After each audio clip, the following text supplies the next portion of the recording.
welcome. Calling the meeting to order. This is meeting number 129 of the House of Commons Standing Committee on Industry and Technology. I am your substitute chair for the next couple of meetings. It's one way to keep me quiet, I guess, is to put me in the chair spot. And here you are. And here I am talking. Exactly right. Welcome to today's meeting. Today's meeting is taking place in a hybrid format, pursuant to the standing orders and pursuant to the order of reference of Wednesday, February 7th, 2024. The committee is resuming consideration of Bill C-352, an act to amend the Competition Act and the Competition Tribunal Act. Now, I'm not going to read all the bump that's here about these things, but I would just encourage everyone, if you're not using these, to keep it down by the sticker so that it avoids the feedback and possible ear damage that the translators get. Would appreciate everyone's cooperation on that.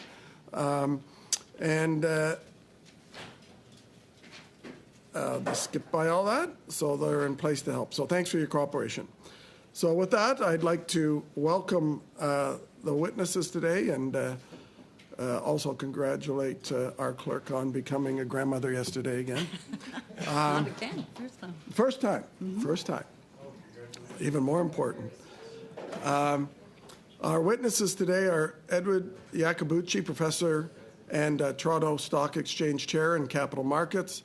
And he was at the faculty law at my alma mater, U of T, not the law school. I didn't go to the law school there, just an undergrad.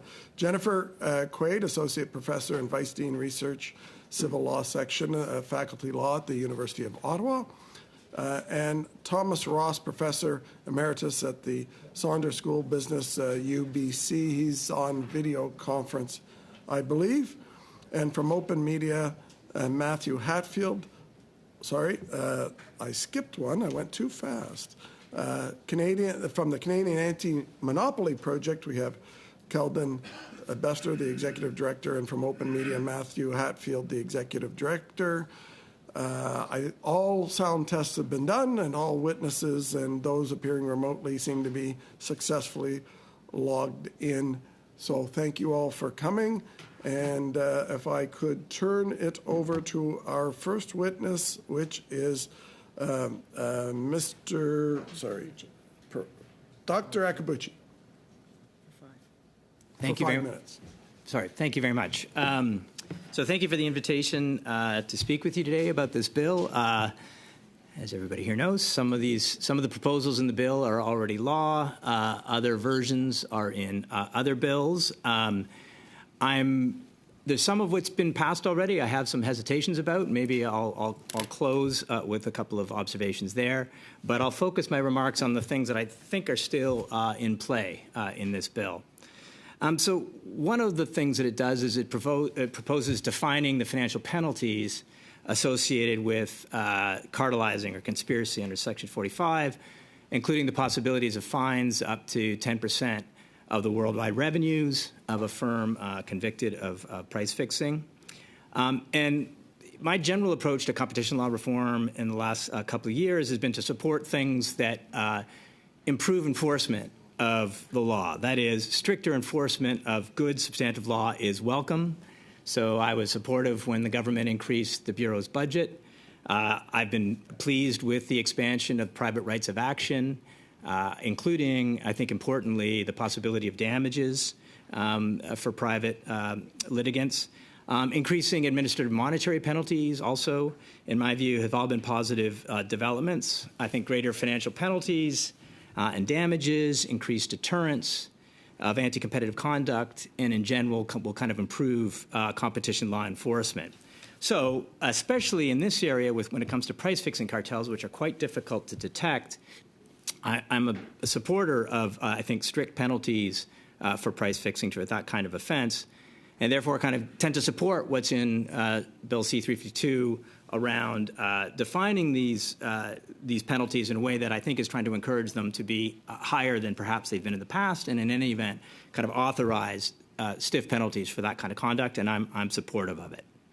The second topic I want to talk about, I'm a little less supportive of what's in the bill, and that concerns relying on the emphasis on market structures in evaluating mergers. In my view, it's not a good idea to put into the statute market share thresholds for evaluating mergers. And there's two basic reasons why I'm reluctant to support that kind of move. First, market shares are inevitably imprecise. And in any event, they're not tightly connected to competitive outcomes in any given case. Okay, so on the first point, it's not that markets are sort of have some objective truth to them that analysts can kind of sweep away the dust and see the contours of a market. Rather, markets are kind of crude heuristics that roughly capture the sources of competition, and in case of a merger, sources of competition on the merging parties. There will often be alternative, entirely defensible definitions of the market that could lead to very different market share calculations. So there's inevitably a kind of arbitrariness to market definition and consequently market shares. So how does one measure output? Do we measure revenues? Do we measure units sold? Do we measure capacity? When measuring output, over what time frame do we measure output? Last year's numbers, last week's numbers, the last decade, 3 months? Importantly, how close a substitute do two products have to be included in the same market, right? Are Coke and Pepsi in the same market? Is Coke and ginger ale? Coke and beer? There's no right answer to those questions. It's a question of judgment that could vary even case to case. Market definition also does not fully account for intra-market product differentiation. So two firms could have very similar products and compete quite vigorously within a market, while two other firms may be defined in the same market, but their products are differentiated in a way that suggests they don't compete quite as vigorously. So the kind of binary in or out nature of market definition at least has the potential to be a bit misleading. So there's no correct way to define the market. There's no correct way to define market shares, therefore. And then moreover, setting aside the kind of messiness of markets definitions and market shares, concentrated structure, just as a conceptual matter, does not necessarily imply weak competitive performance. Causation, for example, could run the other way, right? You could have intense competition, especially in a market where there's scale economies. You could have intense competition weeding out weaker suppliers and leading to more concentration. So it's not that concentration is lessening competition, it's competition may be lessening concentration. Existing market shares may not predict the future. There may be very low barriers to entry, for example. So a concentrated market may not necessarily pose competition concerns. A firm may have a large market share now, but a relatively weak product in the face of innovation, and so it's predictably going to be less important over time. So for all these reasons, I think market structure, as I said earlier, is a useful heuristic when evaluating mergers. It's a good tool to look at when evaluating mergers. And I've actually and I support what the Bureau has done historically, which is put out guidelines that rely in part on market share, just to give the public a sense of the likely approach of the Bureau to a particular merger. But putting market shares in the statute give them a kind of legal significance and potentially a pivotal legal significance, certainly 352 does, that in my view I think is misplaced. So I'll conclude my time by just identifying two elements of C-52 that have already passed that I have some hesitations about. One is calling excessive and unfair prices an anti-competitive act. I think I have a concern about that. For one thing, high prices don't undermine competition. They're not anti-competitive in and of themselves. And secondly, it's going to be very difficult to know what excessive and unfair is going to mean. The other concern I have is that as a consequence of our case law, the latest statutory amendment to take out the competition test for finding an abuse, I'm wrapping up here, potentially catches conduct that is harmful to competitors but good for competition and good for consumers. And so I'm a little worried that abuse has become a little too easy to establish as a consequence of those changes. I will stop there. Thank you. Thank you very much. Professor Quaid is next. Thank you. Thank you, Mr. Chair. Thank you to the members of the committee for this invitation. Il me fait toujours plaisir de comparer. It's always a pleasure for me to appear before you, especially when it comes to competition law. I can't hide my surprise that the committee decided to study the bill tabled by Mr. Jagmeet Singh in September 2023. Most of the clauses in this bill have been incorporated in one way or another into the government's own bills, namely C-56 and C-59. For this reason, I listened carefully to Mr. Singh's June 3rd testimony to try to understand his concerns.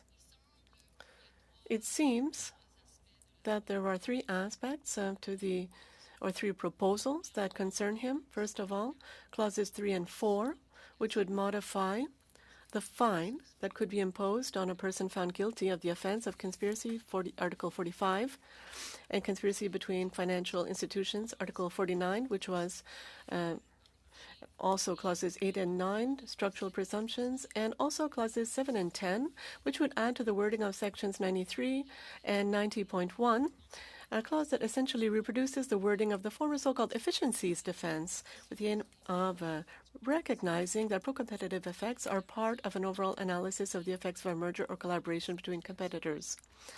I would end with two more general comments on the competition law reform process. Mr. Chair. On clauses 3 and 4, I must confess I am puzzled. In 2022, the Competition Act was amended to remove the previous $25 million cap on fines under Section 45. This brought Section 45 in line with Section 47, which is the bid rigging provision. It ensures that courts have maximum flexibility to set fines at levels that are proportionate in the circumstances to the gravity of the offence and the blameworthiness of the conduct.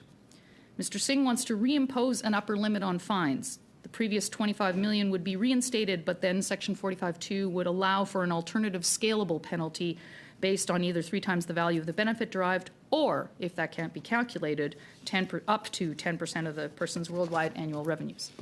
The objective is to communicate to courts the importance of imposing a quantum of fine that has enough bite to have an impact on the offender. While I understand Mr. Singh's motivations, the modifications proposed will not produce the outcome he seeks and are likely to be counterproductive.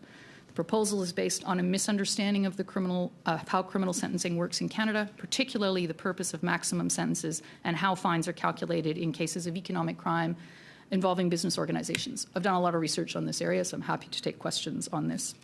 So I would urge you to reject Clause 3. As for Clause 4, I don't have any objection to it, but the provision has never been applied, Section 49 on financial institutions, and I wonder why you wouldn't just have a fine in the discretion of the court given the size of financial institutions, relatively speaking, rather than having a $25 million maximum. On clauses 7 and 10, I will just say two things. First, that I agree with the Commissioner that reviving the old phrasing of the efficiencies defense may indirectly import back into the law some of the legal interpretations that came with that defense, such as an undue emphasis, in my opinion, on quantification and a judicial preference for a total surplus standard when assessing if efficiencies are pro-competitive. However, I disagree with the Commissioner that relying on the so-called basket clause, 93H, is the best way to ensure that going forward, how we evaluate pro-competitive effects and how they're factored into merger law evolves in a manner that's consistent with the expectations that were created by the repeal of the efficiencies defense. I think this is an example of where enforcement guidance is going to be essential. With regard to clauses 8 and 9, you have the benefit of two fine economic minds here, Professor Iacobucci and also Professor Ross, and they are better positioned than me to speak to the frailties of relying on market share data alone as an indication of market power. I will simply echo my colleague from the University of Montreal who appeared before you last week, Pierre Larouche's comments that market shares are an incomplete picture and that they can both over and understate market power. Bill C-59 also includes structural presumptions, but they are based on different measures than just market share. This brings me to my final 2 points, though. And the first is that the debate over clauses 8 and 9 really underscores a more fundamental problem. And that's one that Professor Larouche already talked about. I won't have time to get into the detail here. But really, the debate about what measures to put in the Act are actually, to me, secondary to whether or not we should actually be having an Act full of these kinds of details. So to me, there's a real problem with how the Act is designed, and I am a little bit disappointed, I must confess, that this reform process didn't give an opportunity to start over with some basic general principles and develop a law that is far more rationally coherent, not with so many details and provisions from all over the place. Fortunately, that's not what happened. And I think the final thing I want to say is that I hold out hope, but I guess it's not going to happen this time around, that we still haven't really answered the fundamental question of what are we trying to do when we promote competition? We've skipped over the first question, which is, why are we doing this? That would inform the remedies we want, the choices we make, the emphasis we might put on different parts of the law, or what kinds of considerations would be relevant. Any discussion of the purpose clause ended with the Whetstone consultation. Professor Iacobucci actually wrote about it. But after that, there really wasn't much else there. There's not agreement on it, but I think that it's an opportunity lost. I'll stop there, but I welcome your questions, dans une langue ou dans l'autre. Merci. Merci beaucoup. Professor Ross, if you're available, 5 minutes. Great. Thank you very much, Mr. Chair, and thank you to the committee for this invitation to appear before you to talk about something that I care a lot about, that is Canadian competition policy. I'm an economist, professor emeritus, as was said, at the Sauder School of Business. I've been working, studying, researching, teaching in the area of competition policy for about 40 years now. I spent a year as the T.D. McDonald Chair of Industrial Economics at the Competition Bureau and have worked with the Bureau on and off over the years since. This is a very exciting time to be involved in competition policy in Canada. I can't remember anyone quite like this except maybe the mid-'80s when we got the Competition Act, where we're prepared to look at so many different changes. So there's a lot that I like about what's happened, some that has given me pause. In my remarks here, I want to focus on just a couple of things, and I'm going to just echo a lot of the comments made by my colleagues, Professor Iacobucci and Professor Quaid here, but perhaps coming from an economist, it'll have a bit of a different spin to it. I want to focus on two areas that I'm going to use the same language that Professor Iacobucci used, two areas that I think might still be in play to some extent, given that many things seem to be more or less settled. And I do want to start with the structural presumptions from items 8 and 9, or clauses 8 and 9. I'll talk mostly about mergers, but of course that's really where they bite. I like the idea of providing structural guidance to merging parties on that is based on market structure. But with Professor Iacobucci, I think they belong in guidelines. To put them in the law gives them a kind of a weight and suggests a kind of false precision that I think could be counterproductive. I think it risks turning what should be a dispute, if you go to a litigated matter, a dispute that should be about effects on competition, to a debate about what's the market definition. And, economists are even sort of retreating a bit from the whole market definition exercise because we realize, for reasons Professor Iacobucci gave, that it's very messy and very imprecise, and we don't think people should rely on it too much. But if you want to measure market shares or concentration, you have to start with a market definition. What's in, what's out? How do you measure shares? So Professor Iacobucci did a good job referring to those challenges. So I would like them in the guidelines. So if I had two recommendations about this, the first would be just put them in the guidelines, not in the law. But if they are to be in the guidelines, all the presumptions, in my view, should be rebuttable. And the 352, which takes away the rebuttable feature for mergers above 60%, is problematic in my view. There are certainly going to be mergers where you invoke the greater than 60% share, and there, of course, the tribunal would not even have discretion, as I read this clause. There are many circumstances in which a merger with 60% could actually be pro-efficient and benefit consumers. You could think about a situation where a large firm is buying a small firm that was otherwise about to go out of business, a failing firm, as we might say, or two firms that might merge that have zero overlap in their businesses. This is an example Professor Iacobucci gave, I think. So you would expect no competitive impact from that. It could even, if I'm understanding it correctly, it could even block a large firm from divesting some assets and businesses, because it would still cross the 60%, even though it's actually reducing its size. So that's subject to interpretation, I suppose. But for those reasons, I'd be very concerned about structural presumptions in the law. And the other one I wanted to mention briefly, the other area that Professor Quaid also pointed to is efficiencies as a factor. Here again, it's mergers that I'm going to focus on mostly, although it does come up in the collaborator cooperation, or the competitor collaborations area. I was always a fan of having efficiencies considered in merger review. A little bit disappointed that it got pulled out, but I do recognize the challenges that it's presented. I would really like to see some recognition for efficiencies left in the law, however. So for that reason, I'm happy that 352 leaves them in as a factor.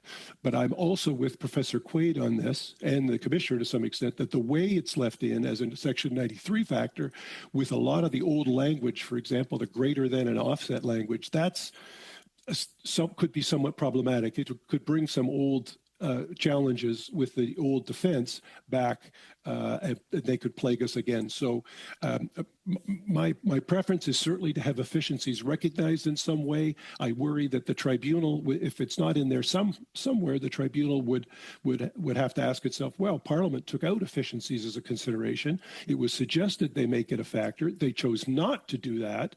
How much weight should we as a tribunal put to efficiencies? And we do recognize that efficiencies are a prime motivator of many mergers and a prime result impact of many mergers. They come through and they improve things for consumers and the firms. So I applaud the fact that 352 recognizes efficiencies still. We might want to think about the way they do that. So I'll leave my opening remarks there, and again, happy to engage in any of the other elements of the law, of the bill, I should say. Thank you. Thank you very much, Professor.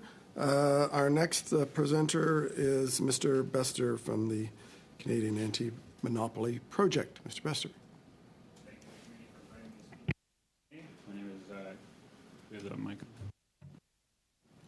Thank you to the committee for inviting me to speak with you today. My name is Kelvin Bester, and I'm the Executive Director of CAMP, a think tank dedicated to addressing the issues of monopoly power and building a more democratic economy in Canada. We appreciate the opportunity to appear before this committee to discuss the proposed amendments to Canada's competition law contained in C-352. After nearly 4 decades of pro-consolidation law, Canada really is turning the corner on competition policy. With the passage of C-56 last year, C-59 being studied in the Senate, and 352 being studied by this committee, this government, and in fact all parties, have made much-needed improvements to Canada's competition law. Canada is on track to have a tougher stance against harmful takeovers, abuses of corporate power, and practices designed to deceive consumers. But these changes should be understood as the first step, echoing comments of Professor Quaid, in rebalancing a relationship between dominant corporations and Canadian consumers, workers, and entrepreneurs. The work of improving competition in Canada is really just beginning. I want to take the opportunity to zoom out on some of the mechanics that might make that possible. As important as strong laws are, just as important is the effective execution of those laws to the benefits of Canadians. Competition Bureau is putting powers gained through C-56 to work in investigating the use of property controls in the grocery sector, and along with the recently opened market study in the airline sector, also the result of C-56, the investigation is an early sign that the Competition Bureau understands that its efforts need to be focused where competition matters the most to Canadians. These efforts raise an important point for the future of Canada's competition law, the need for quick resolution of competition issues, and greater transparency into the work of the Competition Bureau. Our strengthened laws cannot help Canadians unless they quickly address practices that harm competition. Today, competition law investigations are a multi-year process. The ongoing investigation into Google's practices in the digital advertising market has been expanded after 4 years, with no timeline on the conclusion of this expanded investigation. For news organizations dependent on a competitive digital advertising market, 4 more years may be too much for them to wait. And when investigations become litigation, Canadians can expect to wait another 3 to 7 years for resolution of practices potentially harming competition. If property controls are indeed weakening competition in the grocery sector, Canadians should not have to wait for up to a decade for more competition in such a critical market. Accordingly, the committee should consider ways in which the investigation and litigation processes can be reformed to speed up the resolution of competition cases. One step would be to improve the information gathering powers of the Competition Bureau, with powers more akin to the Office of the Privacy Commissioner or the Provincial Securities Commissions. If an investigation leads to litigation, the ability to stop parties from engaging in potentially problematic conduct while the litigation is ongoing should be strengthened. And finally, for the speedy resolution of litigated cases, the process of litigation should be streamlined, and the future role of the Competition Tribunal should be a topic of study.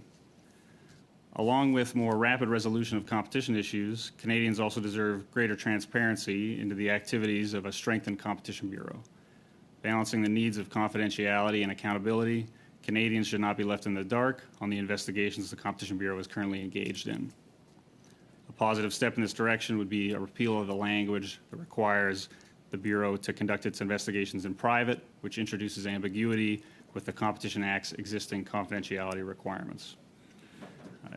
While this would still leave transparency in the hands of the Competition Bureau, it would be an important signal to Canadians that more transparency is desired, and the first step to a Competition Bureau that is more open with Canadians.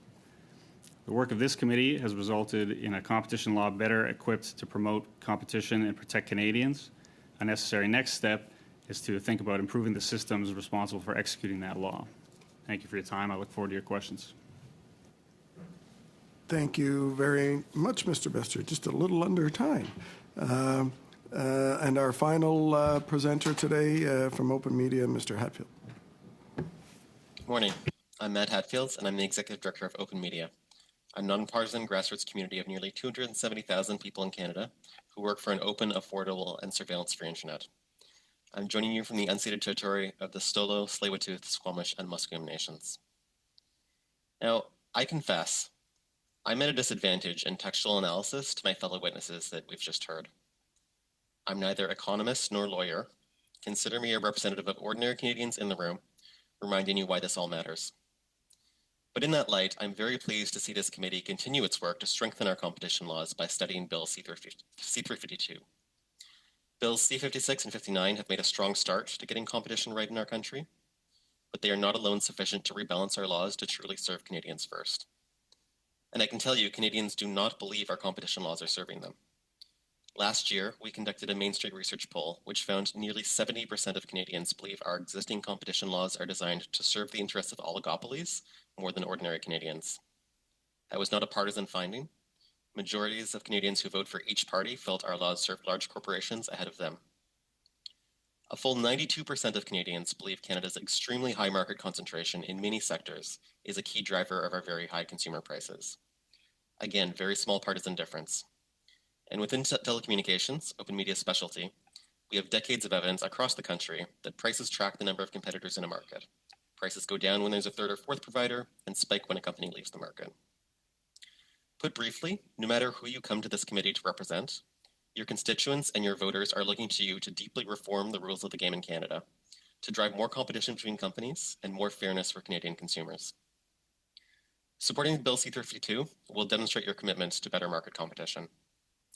Some of its provisions, like placing the onus on large companies to demonstrate their merger, is unlikely to harm competition, giving the Bureau expanded power to study what's going wrong in a sector and recommend how to improve it, providing more meaningful penalties for subverting competition law, and longer periods to undo damaging mergers are all smart, proportional proposals we believe will meaningfully improve competition in Canada in ways ordinary Canadians will feel in our daily lives. Strengthened presumptions against mergers in already overly concentrated sectors, in particular, will be a very powerful tool against deals like the Rogers Shaw buyout, which this committee condemned, and which was soon followed by price hikes for many Rogers Mobile consumers.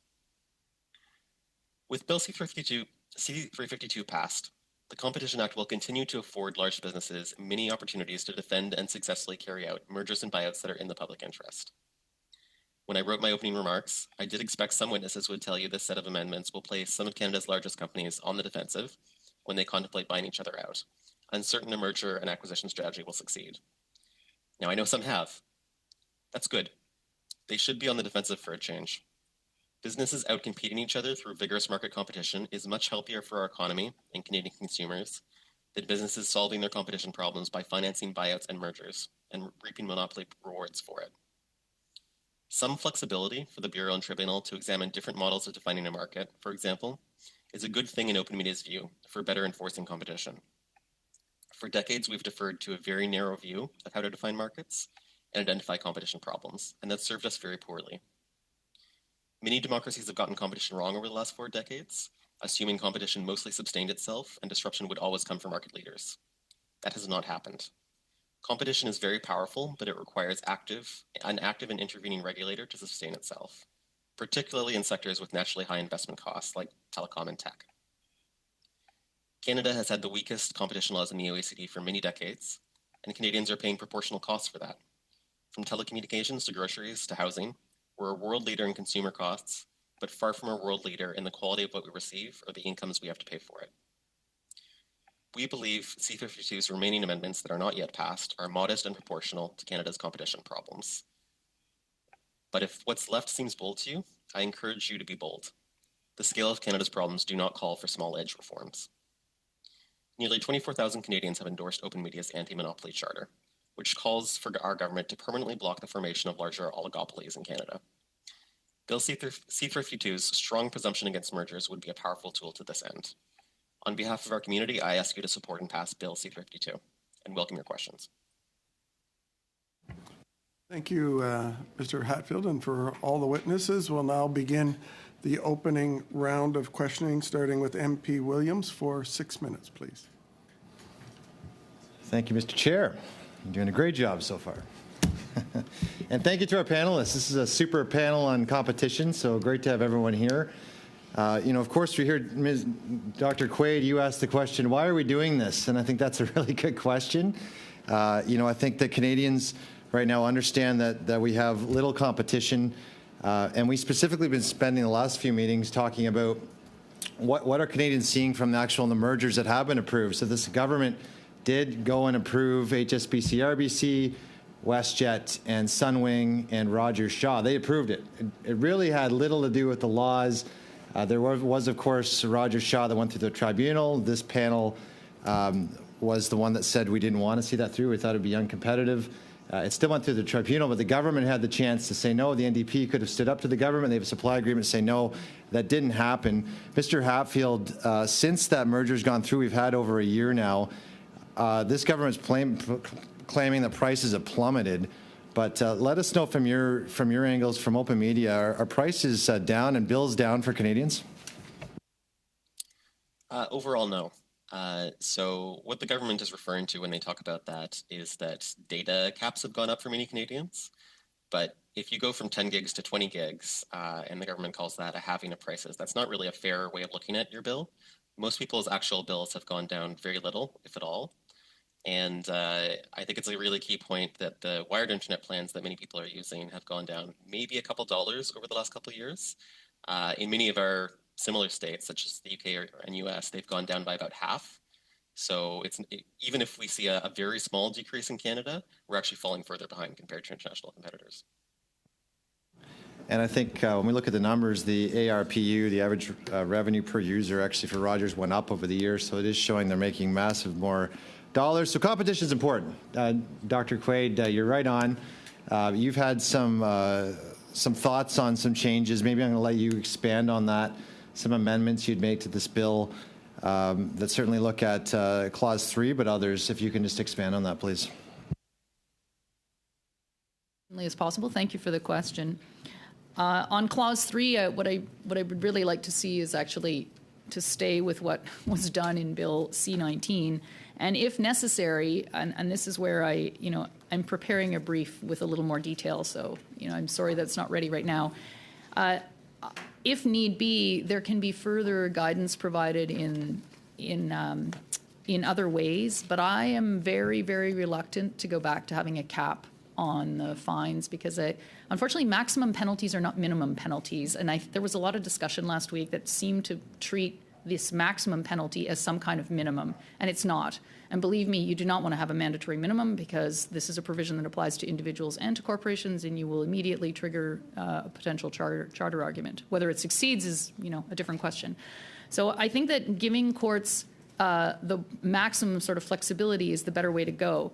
If there are preferred ways of calculating fines, preferred ways of dimensioning, what would be appropriate punishment, those things can be put together in judicial training. You could have even the Bureau develop further its immunity and leniency program, because one of the things that you need to know about corporate sanctions, and there was a lot of discussion of the Canada Bread case, and I won't have time to get into it now, is that these are negotiated settlements that come under the immunity and leniency program. So the first one in gets immunity, and the second ones get leniency.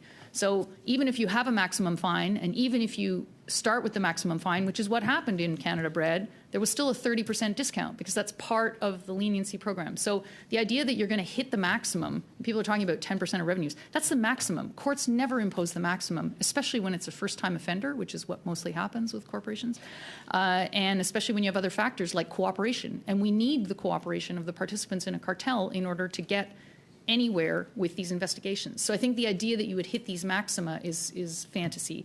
So we need to dimension our expectations differently. But that doesn't mean that courts wouldn't benefit from help in figuring out what's the right way to calculate the right kind of fine. The second thing that I hold on to, I think I'm going to leave the structural presumptions to the economists, although I tend to agree that guidance on sort of thresholds is helpful, but they shouldn't be in the law. That's my view. Part of the larger question of we should be having principles in the law and operationalization in guidelines. But the other thing is about the efficiencies defense, but I don't really want to talk about it that way. It's the recognition of pro-competitive benefits. I think it's a mistake to think that pro-competitive benefits shouldn't be explicitly recognized in the law. I just think that taking the old language is not the right way to do it. But I'm going to come and loop around to my main question, which is that we haven't thought about what we're doing. In order to give any kind of context to how you're going to assess pro-competitive benefits, you need to say pro-competitive in relation to what. And one of the things that we've had in the way the efficiencies defense was interpreted in the past was a total surplus model, which says we only care about whether the pie is bigger. We don't care who gets what piece. And if you want to add into that concern for consumers, like a consumer surplus type model, then you need to perhaps be more explicit about that in guidelines. But I wouldn't put it in the law. So things like that are given content when courts interpret the words. But I think that we can get ahead of that by thinking about what is it about pro-competitive effects that we want to have recognized, and when are they important. So I also think that efficiencies and so on are more complex than just and just cost a savings. quick question, Mr. Chair. You've mentioned in the past that this government's promised a revamp of the whole act. I think you've said it's supposed to be 2.0, but it's supposed to be the whole thing. When was this promised, and when were you told it was going to be delivered, and how delayed are they? Well, no one made me any specific promises. I'm an academic, but I had hope when it was first announced there'd be phase 1 and phase 2. Phase 1 was C-19. We all expected that was going to be mostly small changes. But I had hope with the consultation, that the announced consultation before the details were announced, that we were actually going to step back and say, what are we doing? Are we modernizing the act? And as soon as I saw the consultation document, I realized that we were leaving unchanged the basic structure of the act, but more importantly, what the goals of competition were. And so there was more optimism, in my view, after the Whetstone consultation, which was much more informal and fewer people participated, because it was kind of the sky's the limit. Everyone just said, okay, let's figure out what we want for the 21st century. And by the time we have the consultation, we've already taken off the table considering the purpose clause, considering the basic organization of the act. And I thought that was too bad, personally. Thank you, MP Williams. MP Turnbull will begin the next round for 6 minutes. Thanks, Ms. Quaid. I'm going to start with you. I appreciated your opening remarks, and I appreciated specifically you outlining what pieces of Bill C-352 sort of overlap and then remain as questions that we can consider, because I think that's really, where I'm starting this conversation is, okay, well, we've dealt with in C-56, C-59, and C-19 to some degree, we've dealt with rounds of reforms to the Competition Act. We've had lots of debate about that. I think there's some very good steps forward. Perhaps all of the panelists today have different opinions about different pieces of that, and I get that, legal community is not always going to agree, and neither are politicians. So I think the debate is important. But I want to hone in on your comments because I found it a useful structure. You sort of looked at clauses 3 and 4 as a package. Although they're different, I think you had said that you're not sure whether these are going to get to the outcome that's desired. Could you maybe explain what you think the outcome was that was intended from listening to Mr. Singh's appearance, and then explain specifically why those 2 changes that are being proposed to those clauses would not get the outcome that was intended? Thanks for the question. I will start by saying, I can't climb inside Mr. Singh's mind, so I listened to what he said, and this is my interpretation of what he said, and I would certainly stand to be corrected if I misinterpreted him. I understood that what he wants is to see greater accountability in the form of higher quantums of fines that are more closely related to the capacity to pay, essentially. So if you are a multi-billion-dollar company, then a $25 million fine is just not going to be a sufficient financial impact. And I understand that reflex, and Mr. Singh was very concerned about the punishment that was imposed in the Canada Bread negotiated settlement. I think I might just use that as an illustration. So one of the things that I think we have to be very careful about is that changes to the criminal law that make it more severe or change the substance are prospective only. So assuming, the change in C-19 to make fine in the discretion of the court applies to cartels or conspiracies entered into after June 23rd, 2023. And most cartels are not discovered immediately. And so the bread cartel, actually, this is a lesson in how long it takes for things to come into effect, involved counts in 2007 and 2010. So the applicable fines were those applied in 2007. That was $10 million. And in 2010, you just squeaked into the new provisions, and so you had $25 million. So they worked with the maximum, and actually it was very surprising. The court applied the maximum in those cases, and I think it was a recognition that they were butting up against the highest amounts. But normally, courts do not treat the maximum as where we're starting, right? That's not how sentencing works.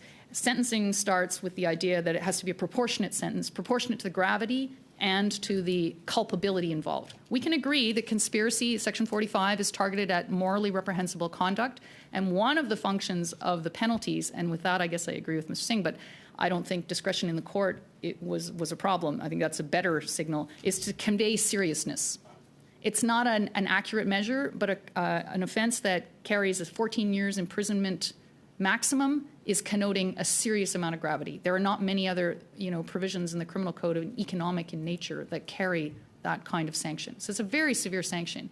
But I think what the expectation that the application of sentencing principles is going to result in something that hits up against the 10% is just unrealistic. That's not how it happens. My research shows that actually courts, when they apply the sentencing factors adapted to business organizations, it's 7, 18, 21, they're all over the map.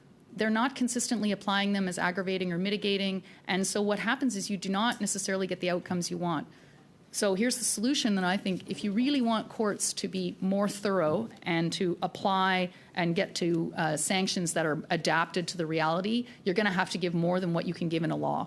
The law is going to be too simple, and it's not going to give enough detail, and left with that, you won't get the results you want. You're going to need judicial education and a lot more structure. The final thing I'm going to say is we are not a jurisdiction that uses sentencing guidelines.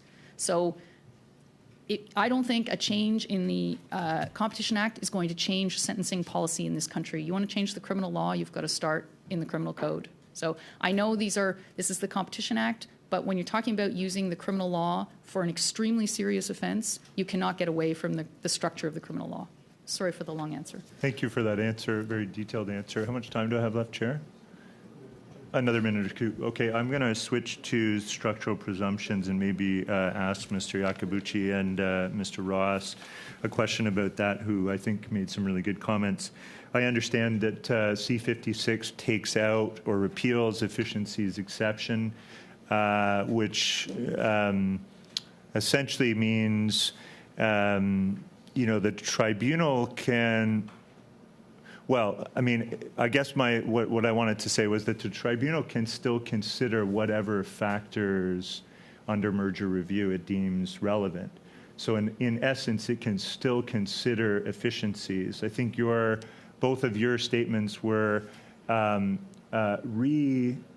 reintroducing elements of the efficiencies back into the statute would be problematic. Am I misunderstanding, Mr. Iacobucci? Could you? I actually didn't mean to speak about the efficiencies treatment in C-352. I think Professor Ross did. But if I could say just quickly, let me start with this. I agree with the concerns about the wording that we see about the efficiencies factor that's reproducing the efficiencies defense, which could lead to issues, especially given the Tervita case that you're all familiar with. So I agree with that. I'm less concerned, and maybe this is what your question is getting at. I'm actually less concerned about whether efficiencies is explicitly listed as a Section 93 factor. Partly because it's quite a different kind of consideration. All the other considerations in 93 go to the kind of competitive conditions in the market. You could have, as the old efficiencies defense suggests, a merger that is actually both efficient, produces productive efficiency, but also quite anti-competitive, right? They move in different directions. It's unlike, number of competitors, the more there are, you tend to think that's more competition, all things equal.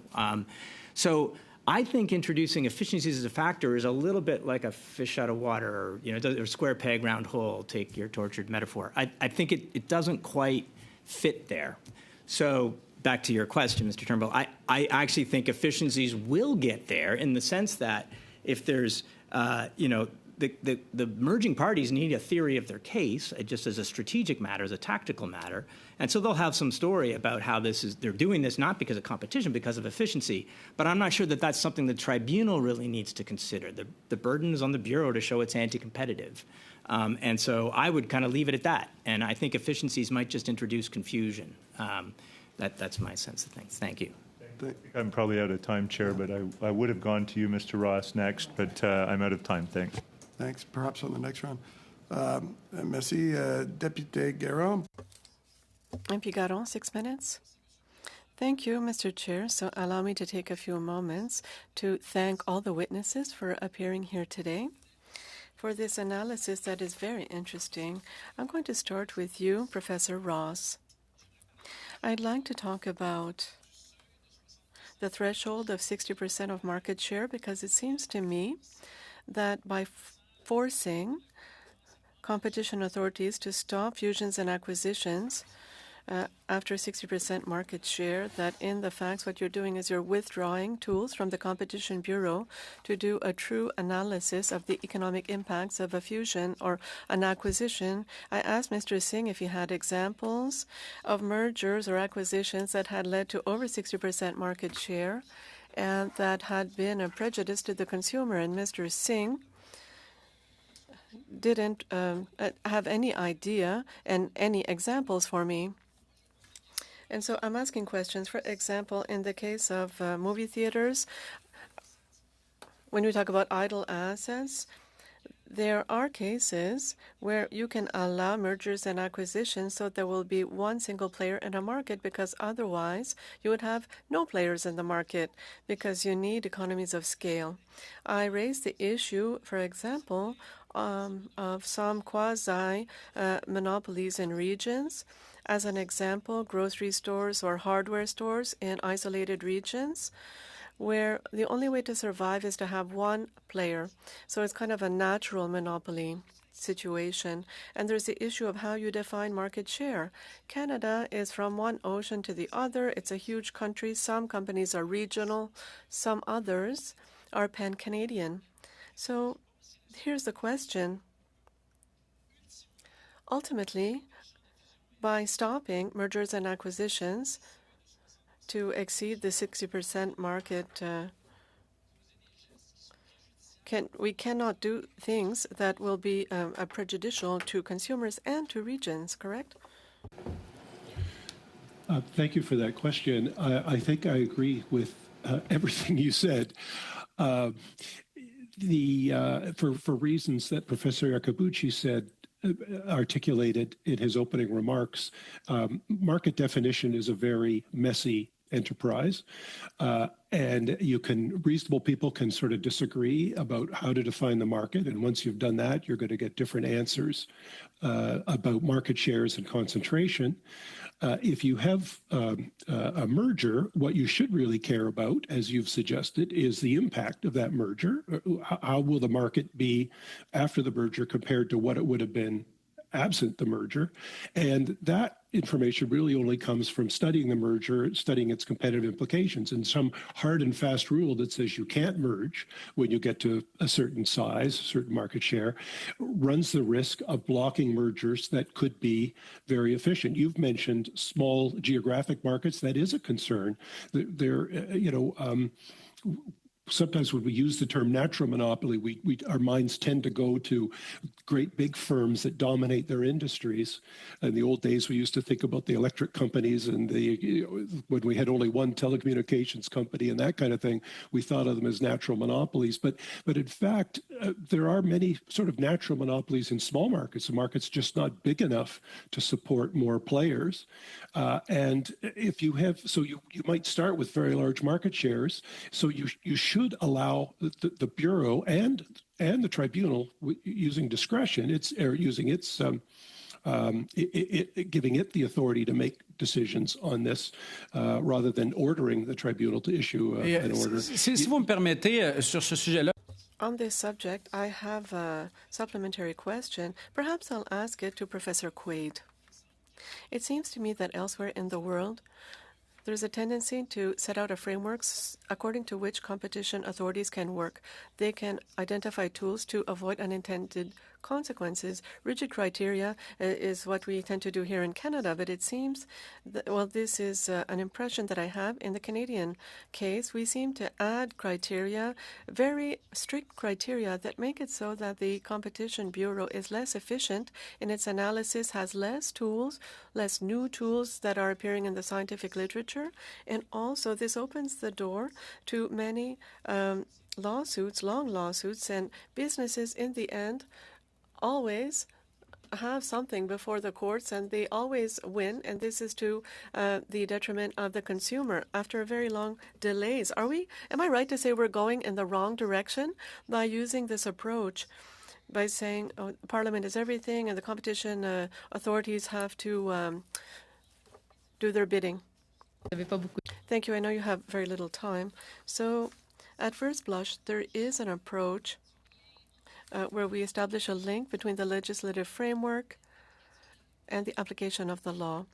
And I have a vision that is inspired from my training, and we start with principles, coherent principles that were developed, and then we might have more detailed rules, but there's a type of structural organization to these rules. And when we created the Act in 1986, I believe there was an idea in mind, and there was a logic to this. You might agree or disagree, but over the years, what's happened is that things have been added, especially details have been added, and this is typical for common law countries. Instead of explaining the general principle, we add lists and we add things, and then this influences the way that the general clause is being interpreted. And the lists don't age well. That's correct. And so what I would say is that, and this is part of why I'm disappointed, and I know that I'm going to be harping on this a little bit, but the fact that we didn't begin by saying, what do we need to have a competitive economy in the light of the reality of the 21st century? And we should have had this conversation.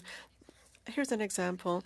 There's references to work and workers, but nobody has thought to see if this should be part of the Act. Maybe not, but we didn't even ask the question. So little things are added willy-nilly, and this makes the interpretation, a coherent interpretation of the Act, very difficult. I have a tendency to think that it would be better to have a link between principles and operationalization, if we could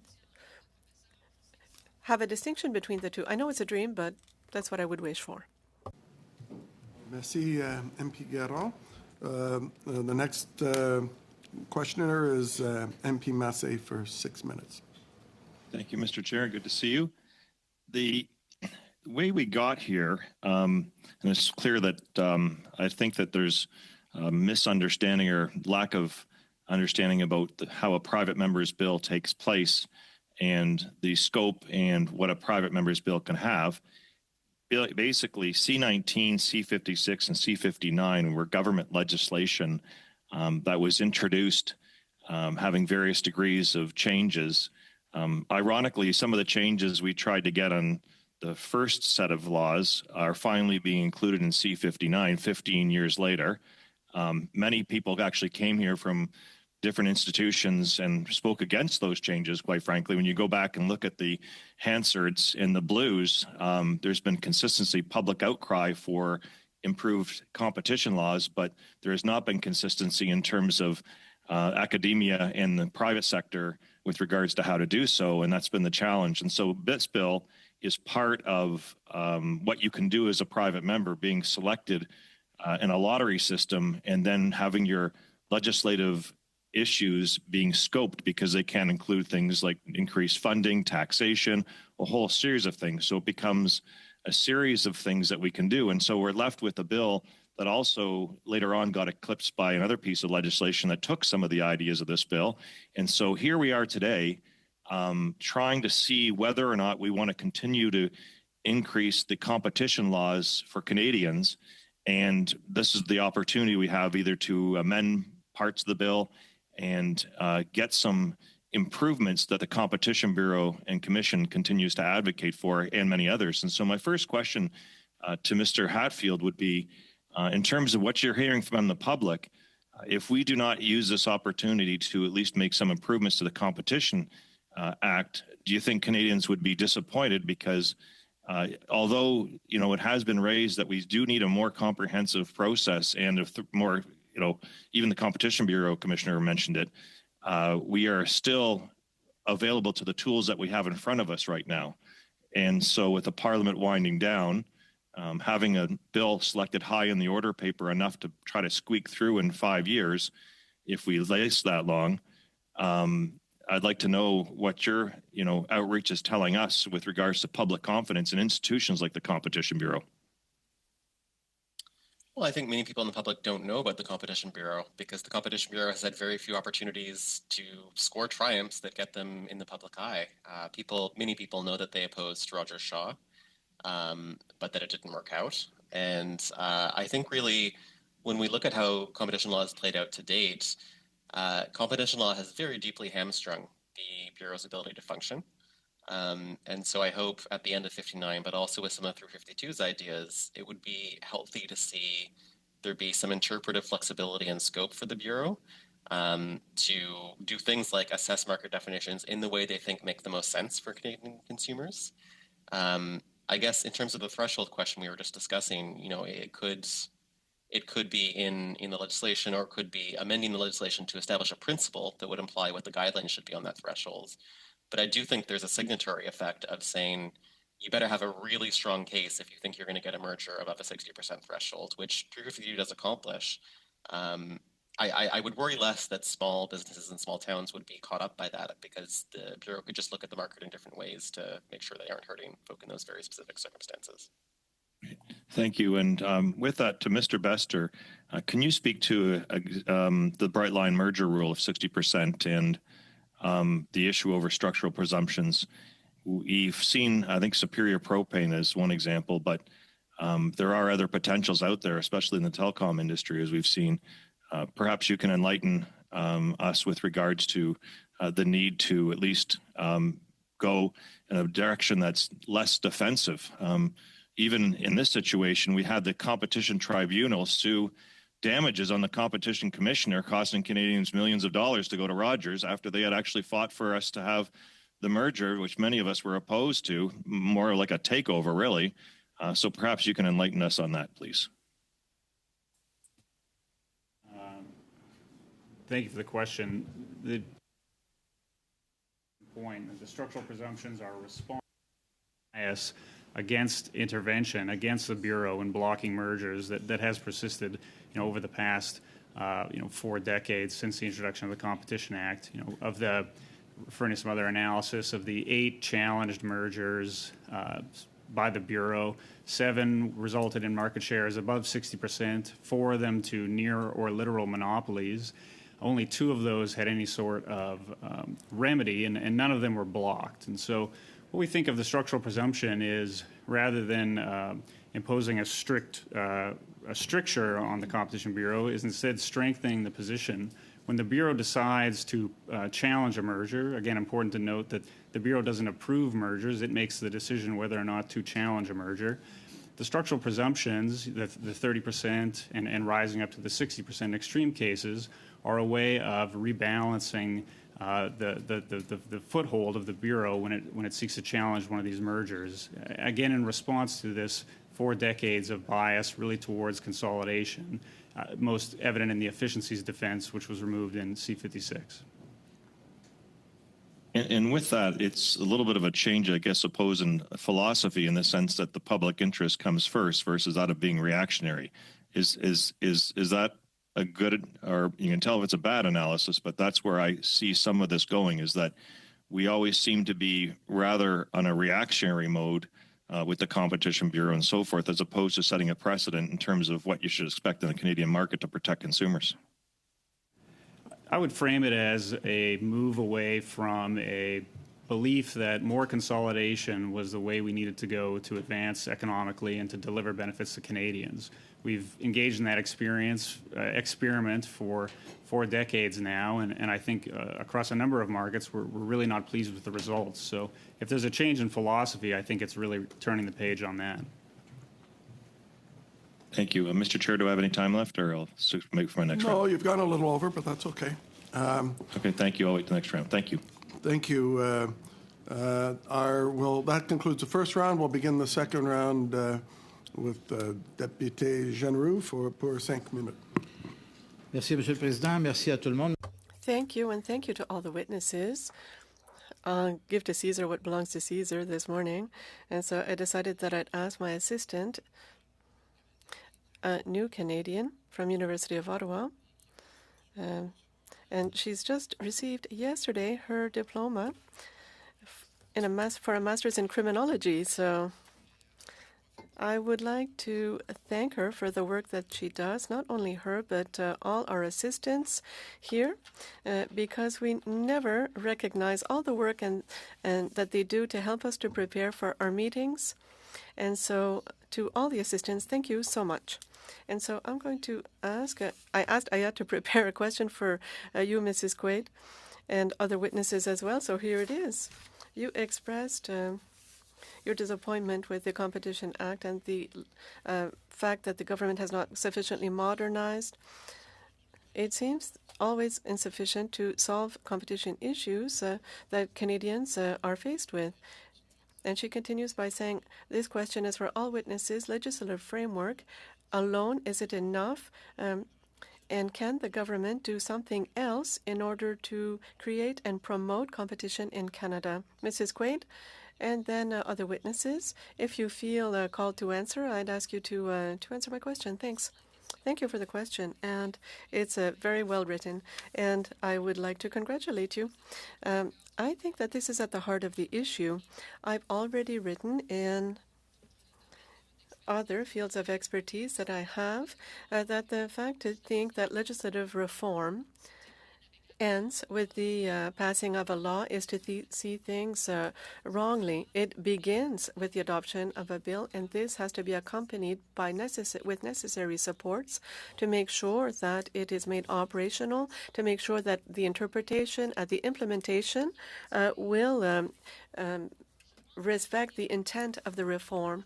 And so here we have a great will of reforming the Competition Act, but I'm wondering about how this has been done.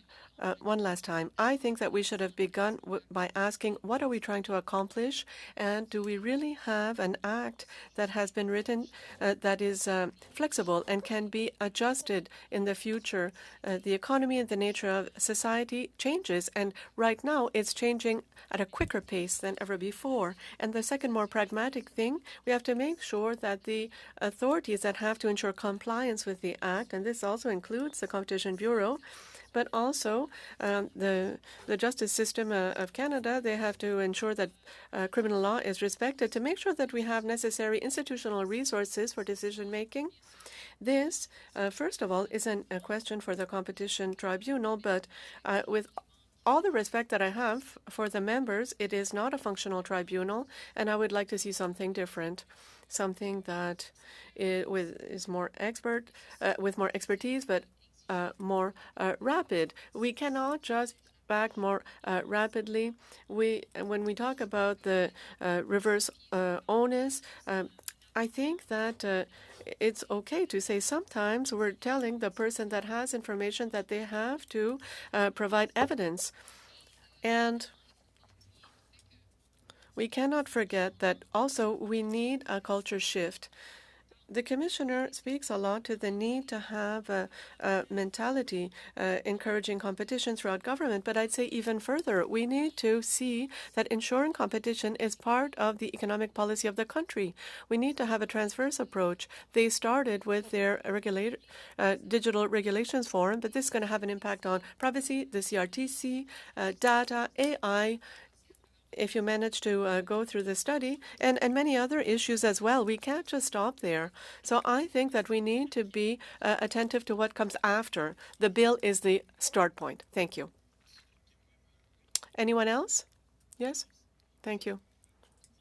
To just add a couple of words, I agree with what Professor Quaid said. I also want to hearken back a bit to what the Commissioner said when he spoke to you. I do see there's as ambitious as this reform process has been and the number of changes that have come forward, many of them good, there may be a bit of a missed opportunity. As Professor Quaid said, we didn't really revisit the goals that we're trying to achieve with this, and which could make our efforts seem a little bit muddled and disconnected from each other. We also didn't think very much about the institutions. I think Professor Quaid was hinting at that. Do we have the right system here, or should we move to more of a commission administrative structure where decisions can come out more quickly, as other jurisdictions have? And as the Commissioner himself said, we probably in Canada need something. I mean, if we really want to push competition in Canada, we need a whole of government approach. And the Commissioner, I know, told the committee this. We need to get on board with all levels of government to change the way we regulate and control and protect certain industries and sectors. Something like he mentioned, the Australian Productivity Commission, something like that could be a very positive thing. And that's been suggested for Canada before and has not quite happened. Something that goes just beyond competition policy, because the Competition Act and the Bureau and the Tribunal really just sort of take care of one big slice of competition in Canada, but not the whole pie of it. And so I'm with the Commissioner on our need for more of a whole of government approach. Thank you. I was just going to say, but Tom said it better. I think that the whole of government, thinking about the role of ownership restrictions, the role of regulatory barriers to entry, internal trade. I mean, free trade has been one of the greatest things for competition in Canada, but we still don't have it internally. So, and I'll say it, supply management. There's a lot of things that are undermining competition in this country. So I think this attention to the act. I will say this, there's some, what has been bold and I think coherent about the approach of the government to reforming the act has been really to make enforcement stricter. And there's been just a number of things that have moved all in the same direction. I think there are some other things that could have made it even more coherent. I agree. But I think to understate the changes, the way things are going to be enforced would be a mistake. I think these changes have been coherent and positive, but the whole of government is the way to go. Thank you. Thank you. MP Gahir now for 5 minutes or so.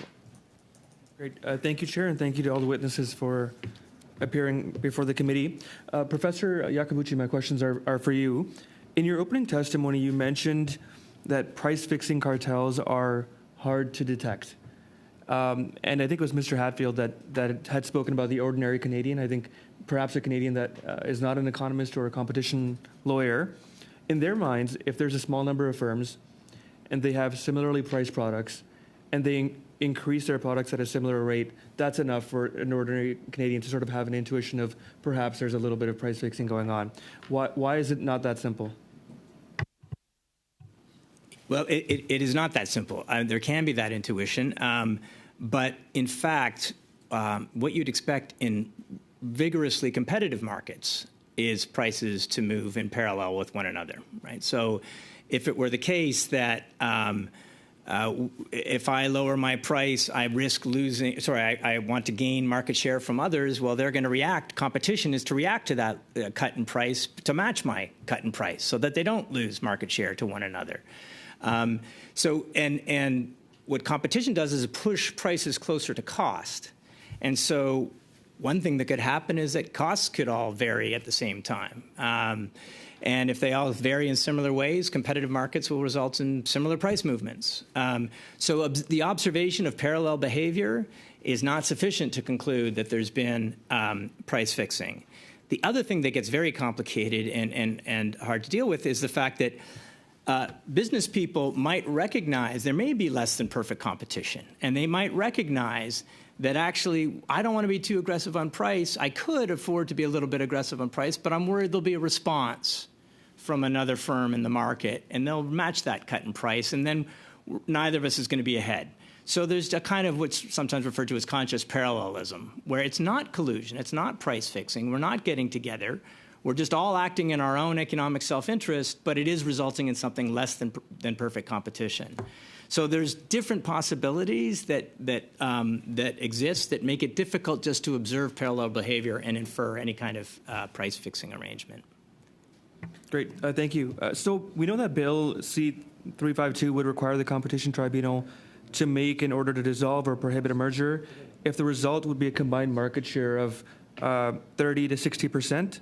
Or reverse the burden to the merging parties to prove that the merger would not substantially lessen or would substantially prevent or lessen competition. Now, you spent a big chunk of your opening testimony talking about how market share is not necessarily, or market share or concentration is not necessarily competition.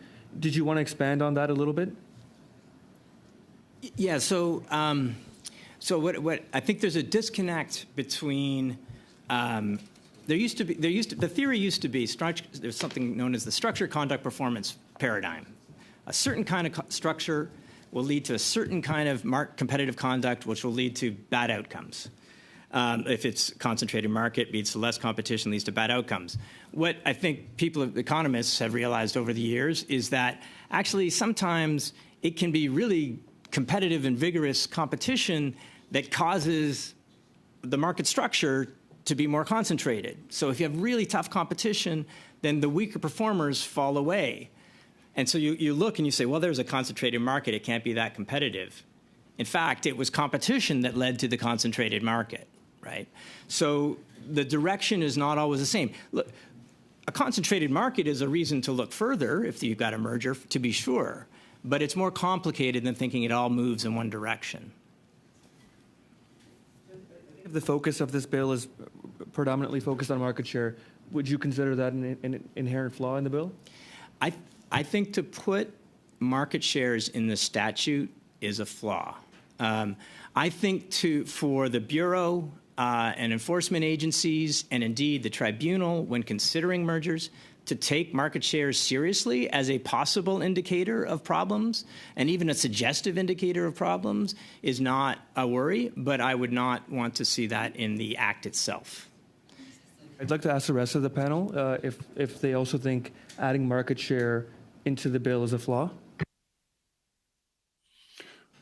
Well, I could just jump in quickly just to sort of say I sort of did speak to that. I feel for the same reasons as Professor Iacobucci. Their market shares are just very weak indicators of market power. And they're useful. They belong in guidelines, but not in the law. So I'll just leave it there. opinion of my colleagues in economics on that. I don't think that I think we have to be careful to just know that it's not that market shares are not useful information, and I think that all of the things that especially Professor Ross said about the complexity of determining what's the playground you're looking at, who's being bullied in the playground or where's the problem, is a considerable issue, right? I don't want to understate that. But I think that trying to have these hard rules in a law really makes it harder for the tribunal to engage in a nuanced, sophisticated analysis. I know the temptation is the reversal of the burden of proof will be handy, but I think that we have to be really careful about fixing these things in the law, given how infrequently this law historically has been modified. Like, that would be a real danger. There are other things in the law where the amount, for example, is determined in regulations. That's the threshold for merger pre-notification, for example. I don't know whether that's necessarily the right approach because I don't agree that market share is the right indicator. But that's that you could cut cut the apple in half that way or whatever. I'm sorry, I'm thinking in French, but yeah. Just to offer a counter piece to that, market share and concentration measures are imperfect measures, but when we get into the messy business of enforcing the competition law, we need to balance between data that we can have and analysis we can do quickly with the realities of the market, and that's the case even with the existing competition law. So understanding as an imperfect indicator, market shares and concentrations still point frequently us in the right direction of where we should be focusing enforcement resources. And the other thing is that the guidelines in Canada, they don't play the same role as in other jurisdictions. We are much more directive within our own law, and putting the market share statistics in the guidelines, I think, would be largely ineffective. Mr. Hatfield, if you want to, I don't know if we got a chance. Yeah, I mean, Go ahead, Mr. Hatfield. We'll finish up this round with you. I think there's tremendous value in reversing the burden of proof in these kind of situations. We've been in a situation where somehow the rules were written such that the House always loses, the House being the Competition Bureau in this case. It was so easy in many cases for businesses to counter the Bureau's case, and we need to make them actually do the work of showing that what they're proposing is not going to hurt Canadian consumers, or we're just going to see many more harms to Canadian consumers in the future from these Great. deals. Thank you. Thank you very much. For 2.5 minutes, Monsieur Guéron. Monsieur Garon. Thank you. I would like to tell Professor Quaid that to switch to French and think in French, that's great. You need to do that, especially in Ottawa. And so my question will be for Mr. Iacobucci. We talked about structural presumption, and if I understand this, it's that some competition authorities might have a presumption against mergers and acquisitions, and that that companies that want to merge are wrong by default. And so my understanding is that this is implemented differently in different places. So in the U.S., for example, we often consider that competition authorities have a favorable presumption towards consumers, but they're not imposing quantified or quantifiable criteria to implement this. So then the commissioner has more latitude in the U.S., or the equivalent to our commissioner, and that the authorities don't have to justify as much. And so their decisions are less susceptible to be challenged in court and to be overturned. So I'd like to know, is it possible in Canada to make it so that we will have a defavorable position to mergers and acquisitions so that we can protect the consumer, but not necessarily by talking about a percentage criteria, 58, 60%. Can we do this without the actual percentage? So thank you for your question, and I apologize. I will answer in English. I think this is an important question. I think one point that I would just start as at the beginning is to say, we've been hearing sometimes, and Mr. Bester raised, some of the contested mergers have not gone the commissioner's way, to be sure, and that is true. And I think there were some decisions in there that I would disagree with. But it is also important to understand that the Bureau actually has a lot of informal power when it comes to mergers, because the number of firms that are willing to go to litigation to resolve a dispute is relatively small. Mergers are often very time sensitive. And so there is a lot of clout, and a lot of mergers over the years have been resolved. More mergers get resolved informally. Many, many more mergers get resolved informally than formally. So I think thinking that, well, we need these structural presumptions to give the Bureau more heft, I think might be missing an important part of the picture, which is that the Bureau actually has a fair amount of heft in its ability to say, slow down, we may take this to their tribunal and negotiate settlement. So I think that's an important first part. And then the other point that you raise, I think, which is a good one, is I think there have been times, and I can think of cases like Tervita, where I think the courts have been insufficiently attentive to the importance of competition. And I think Professor Quaid spoke of judicial education. Maybe it's something like that. Mr. Bester spoke of, and actually so did Professor Quaid, spoke of possible institutional reform to make sure that we have adjudicators who are quite sensitive to the importance of competition. So those are just two of the other ways that we could be thinking about the importance of competition without adopting kind of numerical tripwires. Thank you. Thank you, MP Guérin. And for 2.5 minutes, MP Massey. I think Mr. Hatfield wants to make a comment, so I'll open with Mr. Hatfield if you want to respond. I just wanted to add, Open Media does not think condition setting works well. So the Rogers Shaw deal, many conditions were put on that deal by the government. And we saw that all of the consumers that there wasn't a specific condition forbidding price increases for, Rogers started cranking prices on almost immediately. Now you could say, well, we just needed more conditions. There was some way of fixing this, but it turns out to be so easy for companies to find some workaround of whatever conditions the Bureau or the government has applied on them. There's really no better way of stopping competitive impact than preventing the merger.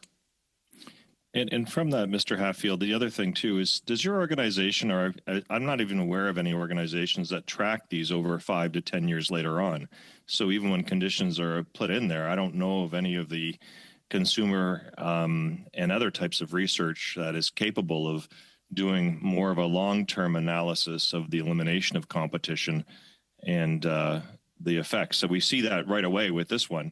But maybe you can highlight a little bit about that. Is there anything out there that we're missing in terms of subsequent long-term follow-up? Almost no one, including the Bureau, has the resources to do that kind of tracking, and it's a huge issue. 5 years is pretty long for a condition. Many are shorter. And I think in many cases, companies say, okay, well, these 5 years are the cost we have to pay to deal with this deal. But after that, we'll do whatever we want. Okay, I only have a minute left. Quickly to Mr. Ross. As imperfect as this process is, it's what we have in front of us. This is a bill, a private member's bill. We can, pretend all we want. We wanted the government to do something different with regards to a more comprehensive approach, but we only have 2 committee meetings here, and we have amendments coming forth. So complaining about the democracy we have isn't really helping consumers, because as broken as this system is, it's the one that's better than the alternative, in my opinion, from other countries have. So to your point about guidelines, specifically, can you just touch up again why you believe guidelines would be a better option? At least that's a suggestion of what we can control. I can't control the other stuff, but what I can control, what's in front of me with the limited time we have. Certainly, thank you for that. Well, guidelines, I mean, it's quite an industry now for competition agencies around the world after a law's been implemented to then come out with a bunch of guidelines to help explain to business how at least the authority plans to implement the law until courts tell it to do something differently. Guidelines can be extremely useful at providing guidance. The lawyers here in the panel should maybe speak to this, but providing guidance to clients that are wondering whether their behavior is appropriate or whether a merger is appropriate. Guidelines have the advantage of being something that can be constantly updated with new information, new techniques, say, for evaluating the effects of mergers come along. You can blend them into your new guidelines. And I think introducing something as kind of messy as market definition and the associated then market shares and concentration into the law, given that we know how messy it is, I think my preference would be to put them in guidelines where they don't carry quite the same weight. Cases won't be won or lost based on what a guideline says. the market shares are, what they should be. But that still provides a lot of guidance for firms when they come into the Bureau to see, are you going to likely be nervous about this? And that can start a discussion. But then the focus, if it goes litigated, the focus remains on the actual expected effects of the transaction. I hope that's helpful. Thank you very much, MP Massey.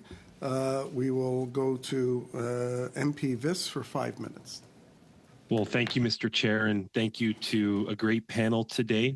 I'd like to reiterate MP Bernard's comments about staff today. It's been a really long year on industry committee, but we've done a lot of great work for Canadians. So thank you to all the staff for your extended efforts, especially on Bill C-27.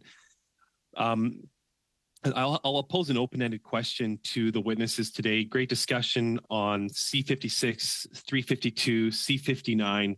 But when we bring this down to our communities and our constituencies, the number one thing that I know I'm asked, and I'm sure pretty much every politician in Canada is asked, is when are we going to see lower grocery prices? So in C-56, in 352, in C-59, have we done enough to lower prices for Canadians so their paychecks will take them a little bit further every month?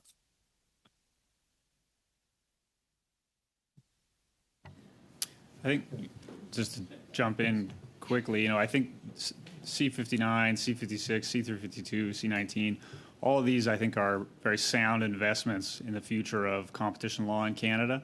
And so, it's not a silver bullet. We're not going to turn the tap on and competition is going to increase tomorrow. But in groceries and beyond, and I reference again the Bureau's investigation into property controls in the grocery sector, the market study, and airlines, I think these are really foundational improvements that are going to pay off for generations to come in markets, including but well beyond grocery. Mr. Ross, your hand was up. Yes, thank you. I actually I want to just be supportive of the last comments there. I think we've taken some very good steps. There are challenges in knowing what the source of high grocery prices are. You've heard all the stories about supply chain disruptions and people pointing to the fact that prices are higher around the world. And so it's not really quite clear what the source of the high prices are for Canada. But one of the great contributions here, one of the things I liked about 352, in fact, was the market studies power, the enhanced market studies power, something that I think a lot of us have been arguing for some time. And I think that will go a long way towards opening our eyes towards certain industries and practices that might be counterproductive. And just coming back to using that to mention a point that came up earlier, these kind of studies can also be retrospective in the sense that they can be used to look back at past decisions, mergers that went through, what the implications may have been of mergers that were allowed either by the Bureau or by the tribunal if contested. So you can use these expanded market studies powers, I think, to bring a lot of new information to bear on what markets in Canada are competitive and what aren't, and for the uncompetitive one, what's getting in the way. Well, thank you, Mr. Ross. And just to follow up on that, in October, the Competition Bureau did publish a report examining the general state of competition across Canada, and it concluded that competitive intensity has decreased substantially from 2000 to 2020. In your opinion, in your expertise, just so my constituents are aware, what sectors of the Canadian economy do you believe experienced the largest decline in competitive intensity in that period of time? That's a tough question. You notice that the Bureau itself in the report didn't really segment out industries, and that was a deliberate decision on their part. So I don't have any kind of inside information on that. I haven't really studied it. A lot of us are still trying to digest that report. I think it was an amazingly informative and useful document that they produced, but it's really just the start of a discussion about concentration and market performance in Canada. It showed some effects of increasing concentration, maybe some margins going up, but there's other research in other countries now that suggests that where you see higher margins, it's often because costs have fallen, not because price has risen. So we still have a lot of work to do in Canada to know where the real problems are. I mean, the ones that always jump out to us are the ones that are in regulated, protected industries. Thank you. And one more very quick question. Mr. Viss, I see Mr. Hatfield's had his hand up for the last two, so I'm wondering if he could chime in. How much time do I have left, Mr. Chair? We'll get your last question in. Okay. Mr. Hatfield. Yeah, I mean, I want to plus one Professor Ross that market studies powers for the Bureau are very important. I think it's unclear to me how far what they now have is going to take them. They're shifting from an agency that sometimes got to prevent some lessening of competition to leaning further into their promoting and intensifying competition mandate. But I think that ability to do market study and then recommend changes and banning certain practices that are anti-competitive and anti-consumer is really important. This commission should look at it again in a couple of years and see how far they've gotten and if more changes are needed. Because especially for global tech firms, Canada is not in a position to change their size, but we need a much faster study and response on what they're doing than the sort of 5 or 7 years it's taking currently. Thank you. I think I'm good, Mr. Chair. Thank you. Thank you. Mr. Van Bynen, for 5 minutes, please. Thank you, Mr. Chair. I certainly appreciate the breadth and the depth of knowledge that we have as witnesses today, and I'm finding it very interesting in terms of the concepts that you're bringing forward. My first question will go to Professor Akabuchi. I believe you defined the issue as of market share, not so much that you can define it, but it's market power. So what are the challenges in trying to define market power, as it would be better than trying to define market share? So I think there might be different ways of answering that, depending, and this is something that Professor Quaid raised about what are we concerned about under the Competition Act. And it's something that I've expressed concern about as well, that we're not entirely clear on that. So let me start with that, but then say, so market power, as most economists would think about it, is the ability to act independently from competitors to a significant extent, right? So to be able to raise your prices above marginal cost in a way that is harmful to consumers, because consumers who would be willing to buy it at a competitive price are priced out of the market. So there's a loss to them as a consequence. That, to me, that at least if you're thinking about it economically, that's the concern that lies at the heart of the Competition Act, that we're worried about people not being able to participate in markets because some firms have some control, can act independently from competitors. Competitors aren't driving down prices in a way that kind of disciplines them, so they can act independently. That market power may not be present even with significant market shares if there's a significant threat of entry, for example, right? If entry is really easy, then if you raise your prices, you'll just attract entry. So there's a kind of discipline, even if in the moment you have a significant market share. So that's just one example. Another would be you've got a significant market share, but you've got a product that's not as good as one that just got innovated. So your market share is good now, but it's going to decline over time. Because you're facing that discipline from competitors that prevents you from exploiting your customers. So I think market share can be an indicator of market power, to be sure, but it's a very, as I think Professor Ross put it, it's a kind of weak indicator. There's other things going on that matter too.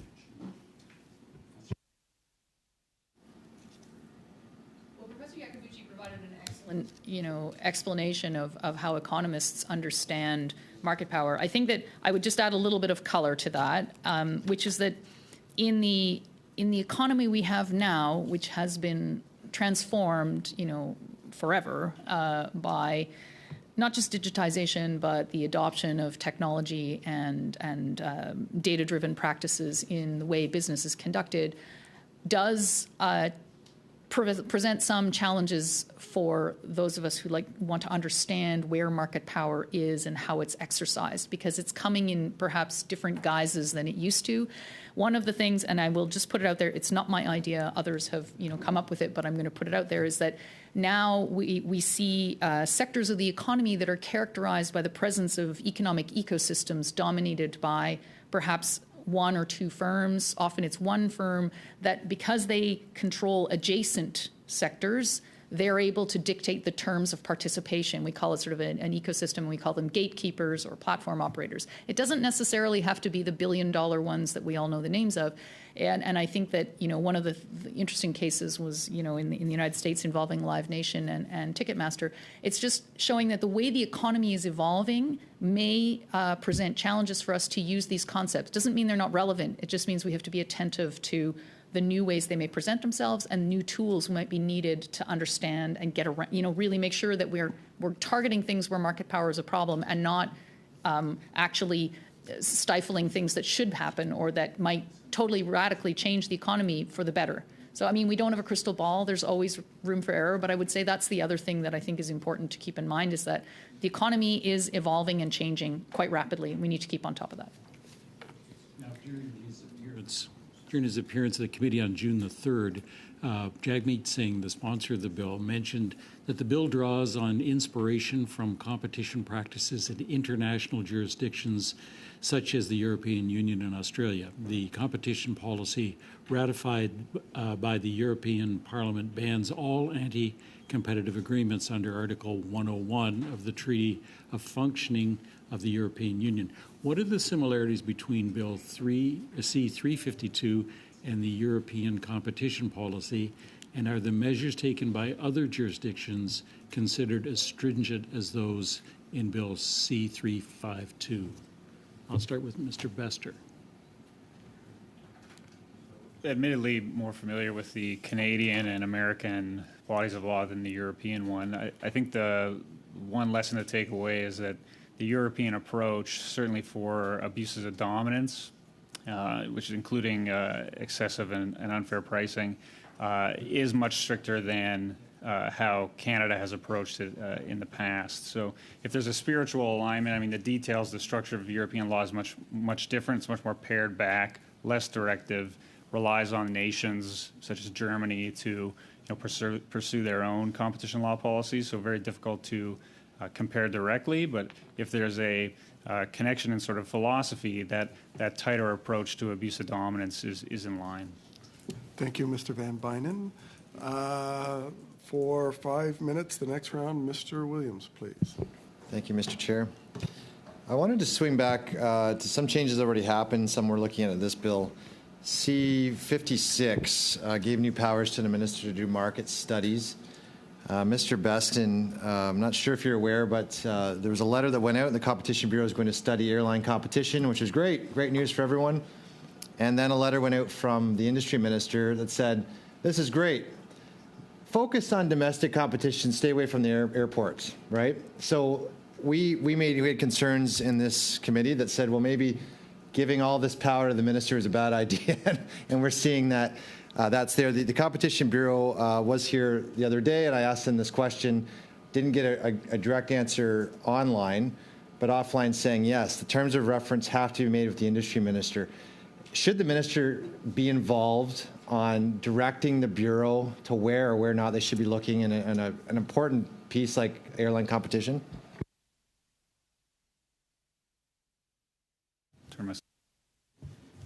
Excellent. A good question. And with C-56, we argued for the commissioner's independent authority to pursue market studies.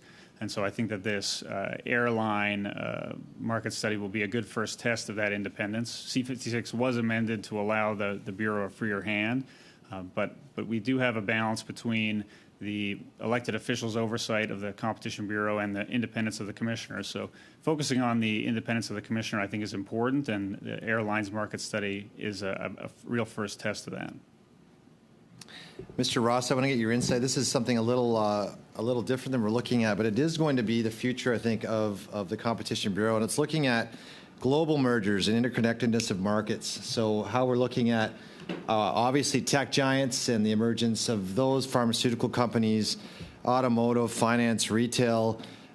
We probably will in the future, depending on how the world economy goes, have to look at how global mergers are happening and how we're handling that through not only our own Competition Act, but working with other jurisdictions. Given that this is going to be something that is probably going to be coming up later, how do we ensure that the Competition Act is adapted to address cross-border anti-competitive practices to ensure coordination with international regulatory bodies? Yeah, that is a very important question and has been probably for a few decades. People have recognized that international mergers pose significant challenges for domestic competition authorities, particularly in smaller jurisdictions. If you're in the United States or Europe, you may have enough sort of clout to deal with the mergers as you wish. For a smaller authority, such as the Canadian Competition Bureau, they do have to cooperate. Now, I'm no expert on the mechanisms of cooperation. I know that it's in the legislation that they are allowed to cooperate. There are sometimes limits put on the degree to which they can cooperate and share information. Obviously, it's more sensitive in criminal matters than it would be in merger review. But I can tell you that all international agencies that I know of are very seized of the need to coordinate. And I know one of the reasons why the Commissioner wanted some changes to our merger review was to put our system more in line with the Americans, so that we weren't passing on mergers that the Americans were going to block. Sometimes you might like to free ride on the others, but you really do want to have your own voice in these fights. And so I think we need to worry about that. Sorry. Thank you. No problem. If I could, just a moment, MP Williams. Professor Iacobucci, I think you had a comment on this. I think that's a great question, so I just wanted to throw my 2 cents. I think there are some issues where there's some matters where cooperation might help. There are other issues, and this to me is the key question when we think about global economic activity. Are there jurisdiction-specific remedies that can be ordered? Right? So Europe takes its own approach to abuse. It tends to be much more aggressive, certainly than Canada, imposes multi-billion euro fines, and they pay them to Europe. And that doesn't interfere with what they're doing elsewhere. Similarly with mergers, sometimes a local divestiture. So if one country objects and another country doesn't, maybe you can order divestiture in the local country, and that'll take care of the competition problem in that country if it's perceived. I think what you've identified a critical problem, and I don't know that it has an easy solution or any solution, is a global merger that has an impact across the globe, and you can't have a jurisdiction-specific remedy. That's a real problem. So you can cooperate, but what happens if Europe and the U.S. disagree, as they do frequently? All it takes is one person to say no merger, and the merger can't go ahead. So I think you've identified a really important problem, and I think it's nuanced depending on context. Yeah, maybe Ms. Quaid, from a legal perspective, I think a remedy might be formal agreements, say if the FTC, with the EU when it comes to sort of this. I think, is that something, where we need to look to provisions that consider global impact of mergers and competitive practices as a global phenomenon? We know we have to look at the Act as a whole, but I think maybe without getting into all the details, is this a recommendation that needs to come when we revamp the whole Act? I completely agree with what Professor Iacobucci and Professor Ross were saying about the fact that this is an important area, and that increasingly, when we consider the size of certain global firms and combinations of firms, that there is going to be increasingly a global dimension, and you have to be able to deal with that. I don't know that I have a magic solution to propose, except to say that the Competition Bureau does cooperate and regularly collaborate as well. So over and above individual cases, they are part of the International Competition Network. They collaborate via the OECD and other mechanisms. There's this compendium of authorities who recently published 2 reports. I don't think there's a third one on the realities of digital markets, where they compare practices. So I think it's not just investigation specific. It's also the larger conversation about where are the problems, what are the techniques that we can use, because I think that may upfront prevent some of the later alignment problems that occur later. The challenge, and I totally understand where Professor Iacobucci is coming from, is that every country will have the things that it's particularly fussy about. I think that one of the reasons why you have to have your own domestic policy, and I think Professor Ross is right on this, is that you do need to identify up front what are the things we can't give up? What are the things that are so important to us as a nation that even if others say we're okay with these things, we're going to stand up? And I can't make that list for you, but it is an important thing to keep in mind to say, when we object to mergers, what are the things that we're really paying attention to? And that might be specific here. But in terms of tools, you have structural remedies, you have behavioral remedies. There are risks with behavioral remedies because you got to keep tabs on them. I would say the complement to this, and I'll stop on that, is you have to make sure your bureau is well-resourced and has a strong independent mandate. And if I can just chime in on the question that I didn't get to answer on, I believe that increased separation of the bureau from ISED would be a very positive step. I do not like political interference in competition enforcement as a general rule. Very much. MP Williams, that's the end of your round. For the next round, MP Bradford for 5 minutes or so. Thank you, Mr. Chair, and thank you to the witnesses today. It's been fascinating discussion. So I am a guest person here today, so I'm going to take a perspective from the consumer, and I guess since we're looking at protecting the consumer from higher prices, that might be okay. So I'll address this to Mr. Hatfield. First of all, in your opinion, to what extent would Bill C-352 address costs and consumer choice, particularly in grocery stores? Mr. Bester? Oh, Mr. Hatfield or Mr. Bester? Oh, I'm sorry. I want to hear from both of you, so I don't care who goes first. It'd be interesting to hear both of your perspectives. I think the big piece of 352's contribution is on the defensive, which is still important, right? We look over the past 20, 30 years, the steady consolidation of the grocery industry, particularly for more remote communities. And so merger enforcement, for better or for worse, really is about a strong defense. And so the question that C-352 answers is, are we going to stop this march of consolidation? The answer to that is, I believe, yes, in this bill. And the question then is, how do we spur more competition, more expansion, potentially through things like we're seeing in the, as I mentioned before, the property controls investigation, ways to unlock competition from the existing market. Okay, so before I turn to Mr. Hatfield then, second question for you. What measures or amendments could be proposed to better meet the needs of the people living in Canada? I return to my opening statement. I think the focus we should shift to now, and it's possibly bigger than this conversation, is how do we make the mechanics of competition law work faster and more efficiently and more transparently? So improving information gathering powers of the Competition Bureau, changing the transparency requirements. These are ways that we could both speed up the process of resolving competition issues one way or another. Maybe we find there's not an issue, but still we find it faster, and then give Canadians more confidence because they have a better understanding of what's actually going on, what the government is doing for them. Okay, thank you. Mr. Hatfield, then? Back to you. In your opinion, to what extent would this bill C-352 address the cost and consumer choice, particularly in grocery stores? Properly speaking, our mandate is really telecom and the internet. And we've sort of been dragged into sometimes commenting on groceries because it's so obvious to us in our community that many of the issues are shared across both. So I don't want to overstep my expertise on this, but I do think in addition to just strengthening the Bureau's hand in dealing with mergers in general, the market study power is really important for looking at what's going on in groceries. We can't be sitting here 3 or 4 years from now being like, well, we're really not sure what component of price is due to consolidation.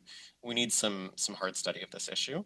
And to return to some remarks Mr. Bester made at the opener, we need an effective timeline for it. We've seen at the CRDC that studies or decisions that are delayed indefinitely often amount to just not dealing with the problem at all. We can't be waiting 5 years for these kind of studies. They need to happen, within a year or two. Mr. Bester, MP Viss was addressing some questions with Professor Ross with respect to that study that came out and about the lack of competition, and it's getting worse and worse. Have similar trends been observed in other countries over that same period from 2000 to 2020? And if not, what has been done in these countries to maintain or increase their level of competitive intensity? So are we the only ones experiencing this, or? Unfortunately, no. Many countries are going through a process of looking back at the past 10, 20, even further back years and finding general decreases in competitive dynamism, competitive intensity, with a big focus certainly on digital markets that have been dominated by 1 to 2 players, but increasingly, I think, based on cost of living issues. So Canada, I say good company. Canada is in good company with struggling with this issue, and many countries are looking to their competition law, whether through more aggressive enforcement or new laws and legislation to reverse that decline. So we're not alone. Okay, Mr. Chair, do I have any time left? Seconds or give or take? Okay, I'll waive the 30 seconds then. If you have another question. Well, I was just going to ask, and you may have addressed this more, but Professor Kaboshi, with your opening statements, I was just wondering, to what extent do the amendments brought forward by Bill C-56 address the proposed amendments in Bill C-352? Excuse me. There's overlap. I'd have to go back and cross-reference. I mean, one of the challenges I find about this process is it has come in these iterations, and so what's in 56 versus 59 versus 19 versus C-52, I'd have to take a moment to respond to you on that. So I'll Okay, well, pass. if you would have a chance to review that and maybe submit it to the clerk later in writing, that would be very helpful. Sure. Thank you. Thank you very much, Monsieur Guérin, for 2.5 minutes, please. Merci, Monsieur. Thank you, Mr. Chair. Professor Ross, you're one of the foremost specialists for competition and other issues, and I think that Parliament does need your expertise. At the House of Commons, some of our colleagues are putting forth different policies to improve grocery affordability, and we're being suggested that the government should price fix for some, this is coming from the NDP, and also that we impose a special tax on the excessive profits of grocery chains. I'd like your professional opinion on both of these. Well, thank you for that question too. Yeah, I'm really not someone generally in favor of invasive regulation of particular sectors. I do. There are cases where we might need to have a regulatory oversight if we're allocating spectrum or something like that. But for most industries, I prefer to let competition policy do the work. And so I think, first of all, I think we need more information about really what the status of challenges, say, in the grocery sector are. It's received a lot of attention because prices absolutely went up, but there's a lot of reasons for that, and competition is only, or lack of it, is only one proposed explanation out of many, and maybe it has a part to play, but we don't know how big a part. Merci. J'aimerais vous entendre. Thank you. I'd also like to hear you speak on the tax on excessive profits for large grocery chains. Yeah, no, I don't like that. I don't like excessive profits taxes. I think that just discourages investment. If there is a problem such that they're making exorbitant profits, we need to look for a market solution to that. Hopefully it'll attract entry, for example, and that may happen. But I don't like the idea of special taxes for select industries. Excuse me. Thank you, MP Massey, for 2.5 minutes. Thank you. I haven't had a chance to get Professors Yakabuchi and Quaid in, so I want to get an opportunity to have you talk about, and perhaps you had reflections on European law. Like a good example is in the UK, they just extended their windfall taxes on oil and gas. As Mr. Ross has mentioned, that's one strategy that's out there. They just extended theirs. But in particular for the United States and for maybe the European Union, again, this is like all we have available to us as a tools, and what Mr. Singh had able to do with a private members bill that got eclipsed with other stuff. So we can either choose to try to do some improvements or ignore it altogether and wait for another 3 years to probably do anything. So where do we fit now that we've had C-19, 56, 59, and then whatever we choose to do with 352 compared to perhaps our American and European colleagues, in your opinion, as to competition protection for Canadians? I'd really appreciate your input on kind of an analysis. I know it's pretty hard to do, but just give us a snapshot where we're at, because I understand you're advocating, and so am I, for a larger picture on this, but this is what we have in front of us, and for a lot of different reasons. And again, it's just part of our democratic process until we get a government who wants to do a full review. I guess I'll go first. Thank you for the question, and I want to stress that I hope I'm not coming across as negative. I saw the opportunity for a deep dive on reform, and I'm expressing my disappointment. But it doesn't mean that we haven't done important things, and that this has been a waste of time. I wouldn't want you to be left with that sense, MP Massé. And also, the combination of the bills together, I understand, is also within the reach of what you could do. I guess my sense is that in some ways we are trying to align the way Canada approaches things with our main comparator jurisdictions. So that's the United States, the EU, Australia, the UK. But I think that, one of the things we always have to keep in mind is that at the end of the day, it's very difficult to only compare jurisdictions based on their rules. So we've now done a lot of work trying to change the structural rules where we thought that those were a barrier, or where the commissioner felt that they were a barrier, and I think a lot of those changes are good. I mean, we can debate the details at another time, but I think the bigger question is going to be the enforcement and the overall approach to how that's implemented. And that, I would say, the thing that we're probably missing still is more resources and perhaps a rethink of the institutional approach. So I'm not sure that we're totally on a par with our peer jurisdictions in that regard, but we are certainly moving to align our rules in a way that is compatible, at least, based on what other jurisdictions are doing. But there's never going to be perfect symmetry, because we have constitutional and political and other realities that influence how our law is designed. A few minutes left. I do have one item of business at the end, but I know MP Badaway is chomping at the bit to ask a few questions, with indulgence everyone. I think as an open round, you're the only one that hasn't had a chance, so go ahead. Thank you, Mr. Chair. And I guess what I want to concentrate my questions on is performers and performance.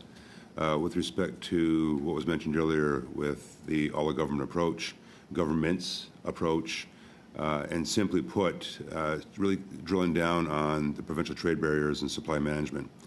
Performance adjudication would be a part of that, and as well as parallel behaviors. With that, again, drilling down on areas of how performers are undermining the Act.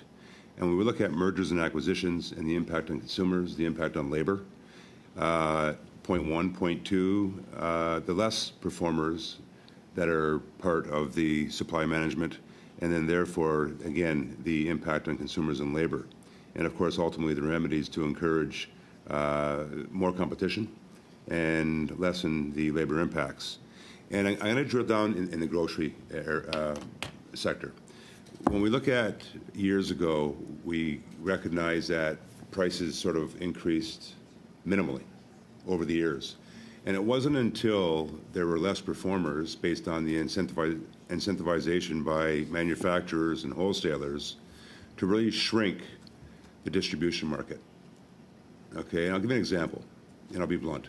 When you look at manufacturers like the Cargills of the world, and you look at others, Kraft and all the big names, and them imposing minimums on many retailers and or the mom and pop businesses. And with that, that left maybe 2, 3 distributors, the GFSs of the world, the Sysco's of the world, and then therefore the inability for more performers. What do we see in the last 10 years? Prices spike. So the conservatives and all those that are giving an analysis on why grocery prices are going up, from an individual that's been in the grocery business for the better part of my life, over 40 years, that's what I seen on the ground.